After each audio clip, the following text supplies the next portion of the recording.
दोस्तों captcha code जिसे आजकल हम सभी लोग इस्तेमाल करते हैं, चाहे एग्जाम का फॉर्म भरना हो, इंटरनेट पे कुछ काम करना हो, पेमेंट करना हो या फिर सोशल मीडिया का कोई अकाउंट बनाना हो, हर जगह आपको कैप्चा का इस्तेमाल करना ही पड़ता है। लेकिन क्या आपने कभी ये सोचा है कि कैप्चा कोड को बनाया क्यों गया था? आखिर इसका आविष्कार क्यों हुआ, किसने किया और इसकी जरूरत क्या थी दुनिया को?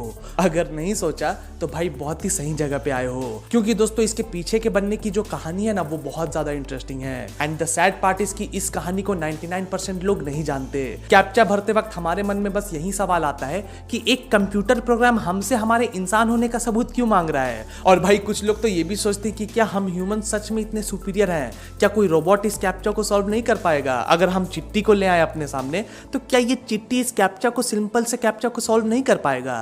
तो ऐसे बहुत सारे सवाल है, लेकिन इन सारे सवालों को जवाब आपको तब मिलेगा जब आप इसके पीछे की कहानी को जानोगे। तो दोस्तों इसलिए बने रहिए इस वीडियो के अंदर। कैप्चा के बनने के पीछे की जो कहानी है वो बहुत ही ज्यादा इंटरेस्टिंग है। तो चलिए अब बिना किसी देरी के वीडियो को शुरू करते हैं। तो दोस्तों इस कहानी की शुरुआत होती है लेट 1990s के अंदर, जब इंटरनेट नया नया आया था। और इस इंटरनेट और प्रोग्रामिंग लैंग्वेज ने दुनिया को टेक्नोलॉजी के फील्ड में तो आगे बढ़ाया ही, लेकिन इसके साथ साथ आए बहुत सारे हैकर्स। जो लोग पहले दूसरों के पर्स मारा करते थे वो अब ऑनलाइन आकर लोगों के पर्स मारने लगे। जैसे जैसे इंटरनेट ग्रो करता गया वैसे वैसे बहुत सारे प्रोग्रामर्स भी आए, बहुत सारे हैकर्स भी आए, जिन्होंने बहुत सारे छोटे छोटे प्रोग्राम्स बनाए, प्रोग्रामिंग लैंग्वेजेस बनाए, जिनको हम बॉट्स कह सकते हैं। तो हाँ दोस्तों, वो जो वेबसाइट्स आपसे पूछती है ना कि prove you are not a robot, तो असल में वो आपसे रोबोट होने का सबूत नहीं मांगती, वो आपसे सबूत मांगती है कि क्या आप कोई बॉट तो नहीं हो।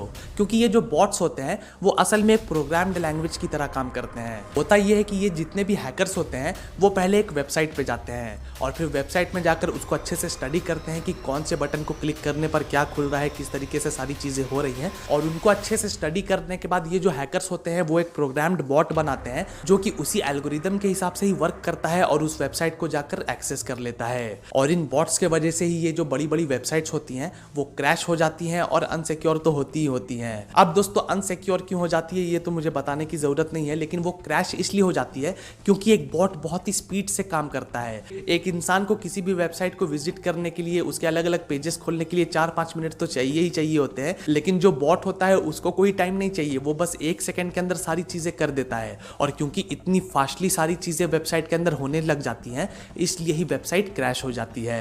तो दोस्तों इन्हीं बॉट्स की वजह से साइबर सिक्योरिटीज बहुत ज्यादा बढ़ गई, लोगों का विश्वास इंटरनेट से उठने लग गया और आम लोगों को इंटरनेट एक वरदान नहीं बल्कि एक श्राप लगने लग गया। लेकिन दोस्तों वो कहते हैं ना कि जब भी दुनिया में विपदाएं आती हैं तो भगवान अपना एक अवतार लेते हैं। तो बिल्कुल उसी तरह इंटरनेट को इन हैकर्स से बचाने के लिए कैप्चा का अवतार हुआ और हमारी इस कहानी के हीरो निकलते हैं लुइस वॉन एन। ये बात है साल 2000 की, जब कार्नेगी यूनिवर्सिटी के लुइस वॉन एन, जो कि कंप्यूटर साइंटिस्ट भी थे और रिसर्चर भी थे वहां के, तो वो इंटरनेट पे बढ़ते हुए इन बॉट्स को नोटिस करते हैं और सोचते हैं कि आखिर ऐसा क्या किया जाए, ऐसी क्या टेक्नोलॉजी बनाई जाए जिससे कि हम इन हैकर्स को और प्रोग्राम्ड बॉट्स को रोक सके। कई हफ्तों और महीनों तक वो इसके बारे में सोचने लगते हैं और फिर उनको याद आती है एलन ट्यूरिंग की। अब ये एलन ट्यूरिंग कौन है? तो दोस्तों एलन ट्यूरिंग असल में अननोन हीरो है इस खेल के। कैप्चा के पूरे नाम में भी उनका ही नाम आता है। अगर आप कैप्चा का फुल फॉर्म देखोगे तो कैप्चा का फुल फॉर्म है completely automated public Turing test to tell computers and humans apart. तो यहाँ पे ये जो ट्यूरिंग टेस्ट लिखा हुआ है वो कैप्चा के बनने के पीछे का मेन एलिमेंट है। इसके बिना कैप्चा नहीं बन पाता। दोस्तों इस ट्यूरिंग टेस्ट को समझने के लिए आपको 3 साल और पीछे जाना पड़ेगा और 1997 में आना होगा। असल में 1997 में एलन ट्यूरिंग, जो कि एक बहुत ही ग्रेट मैथमेटिशियन थे, उनका अपने दोस्तों के साथ, अपने जो कलीग्स होते हैं उनके साथ एक छोटा सा विवाद हुआ, क्योंकि उनके कलीग्स ऐसा कहते थे कि एक कंप्यूटर भी वो सारी चीजें कर सकता है जो कि एक इंसान कर सकता है। लेकिन एलन ट्यूरिंग को इस बात पे विश्वास नहीं था। उनको लगता था कि कंप्यूटर बस एक कंप्यूटर है, कंप्यूटर वो सारी चीजें नहीं कर सकता जो कि एक इंसान कर सकता है। और अपने इसी बात को साबित करने के लिए उन्होंने एक टेस्ट किया।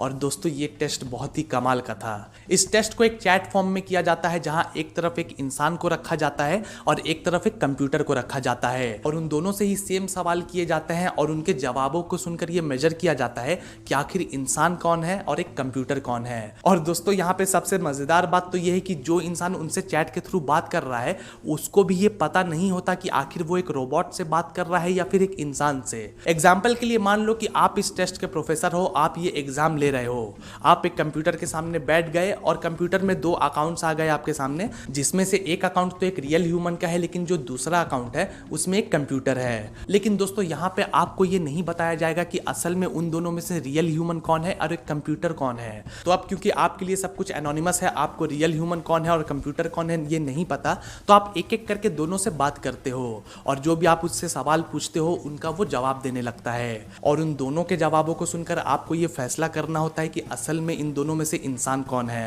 तो दोस्तों इसी तरीके से मल्टीपल टाइम्स इस टेस्ट को परफॉर्म किया गया, जिसमें से मैक्सिमम टाइम तो एक इंसान ही जीता लेकिन बहुत बार कंप्यूटर भी जीता।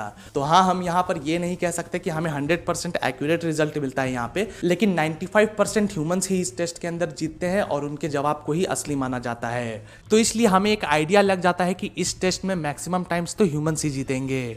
और एलन ट्यूरिंग के इसी टेस्ट को याद करके लुइस वॉन एन ने सोचा कि जिस तरह लोहे को लोहा काटता है, जहर को जहर ही मारता है, तो बिल्कुल इसी तरीके से टेक्नोलॉजी को टेक्नोलॉजी से ही हराया जा सकता है। और बस फिर क्या था, वो अपने कोडिंग में लग गए, जहां पे उनकी मदद की मैनुअल ब्लम और निकोलस जे हॉपर ने। ये दोनों भी कार्नेगी यूनिवर्सिटी के प्रोफेसर थे और लुइस वॉन एन से इनकी अच्छी दोस्ती भी थी और इन तीनों की मेहनत से ही आविष्कार हुआ कैप्चा कोड्स का।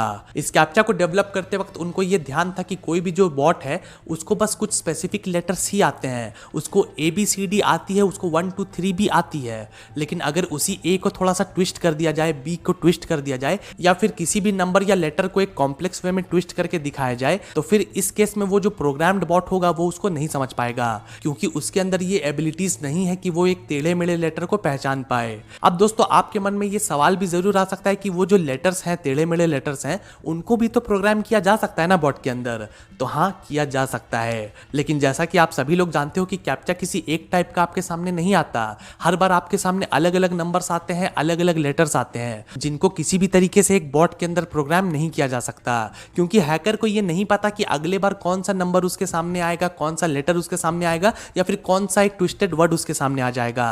हाँ, बाकी सारी चीजें उसके अंदर प्रोग्राम की जा सकती है कि इस बटन को दबाओगे तो वेबसाइट में ये खुलेगा, फिर इसको दबाओगे तो वेबसाइट में ये खुलेगा, लेकिन कैप्चा इकलौती ऐसी चीज है जिसको प्रेडिक्ट नहीं किया जा सकता। हर बार वो नए नए नंबर आपके सामने फेंकेगा, अलग अलग वर्ड्स आपके सामने फेंकेगा। एंड दोस्तों इसी कैप्चा के आविष्कार होने के बाद ही इंटरनेट की सिक्योरिटीज थोड़ी सी बढ़ गई और हैकर्स का दबदबा कम हुआ।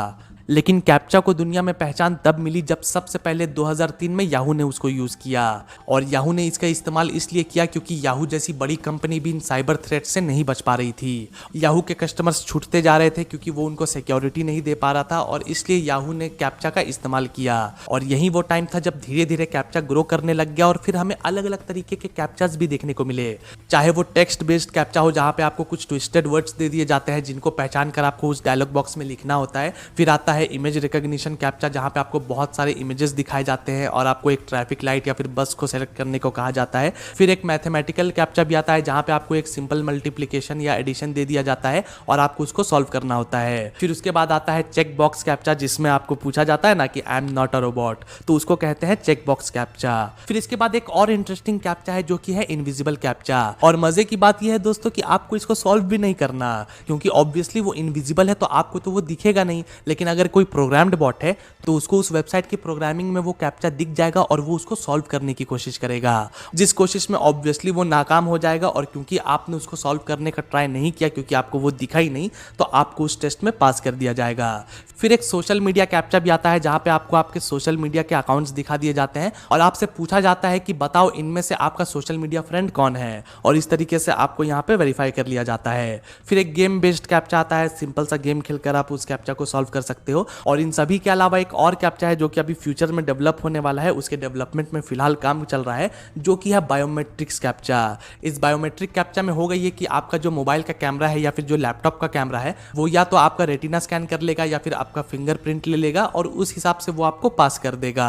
बाकी दोस्तों 2009 के अंदर गूगल ने कैप्चा को एक्वायर कर लिया था, और अब हाँ, इस बात को कहीं भी डिस्क्लोज नहीं किया गया कि आखिर गूगल ने कैप्चा को कितने में खरीदा, लेकिन अनुमान ये लगाया जाता है कि ये नंबर बिलियंस में भी हो सकता है। तो दोस्तों ये थी कैप्चा के बनने की पूरी कहानी। आई होप आपको ये कहानी बहुत ज़्यादा पसंद आई होगी। अगर पसंद आई हो तो जाने से पहले वीडियो को लाइक और चैनल को सब्सक्राइब भी ज़रूर कर देना, और प्लीज़ मुझे सपोर्ट की ज़रूरत है क्योंकि अभी मेरा चैनल नया है। तो आप लोग जितना ज़्यादा सब्सक्राइब करोगे, जितना ज़्यादा वीडियो को लाइक करोगे, तो उतना ही यूट्यूब इस वीडियो को आगे बढ़ाएगा। और इसके अलावा जो अगली वीडियो होगी वो भी 1 से 2 दिनों के अंदर आ जाएगी, और उसकी कहानी तो और भी ज़्यादा इंटरेस्टिंग है। तो उस वीडियो के लिए भी रेडी रहना, और आप लोग मुझे कॉमेंट कमेंट्स में भी बता सकते हो कि आप लोग किस तरीके की वीडियो चाहते हो, अगली इन्वेंशन स्टोरी किस टॉपिक पे चाहते हो, वो आप लोग कमेंट्स में बता सकते हो। मैं उसके ऊपर वीडियो ज़रूर बनाऊंगा। तो चलो अब मिलते हैं अगली वीडियो में, तब तक के लिए गुड बाय, टेक केयर।